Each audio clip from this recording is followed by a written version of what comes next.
Ngayong hapon nga ay nandito na naman kami sa may tabi ng kalsada, tapat ng kalsada. Meron ditong kubo, bahay kubo na tinatambayan namin ni Akila tuwing hapon.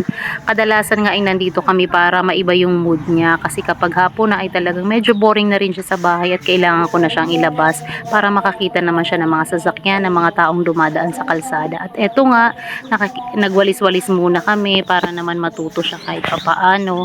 At eto, tinuturuan ko siya kung paano, kaya lang tumatawa lang siya at halos talaga hindi pa sumusunod. Siguro sa dami at kapal ng wawalisin kasi medyo matagal na ito na hindi nawawalisan at makapal na yung dahon ng mga kakao. Sa sunod na punta nga namin ay magdadala kami ng walis na maliit na para lang sa kanya para ma-practice naman niya yung pagwawalis. Dito kami tumatambay tuwing hapon para presko at hindi mainit. Ayan, so kailangang linisan. Kaya lang di tumutulong si Akila sa paglilinis sa mama. Ayan, oh, tambak na linisin at wawalisan, oh, 'di ba? Hanggang doon.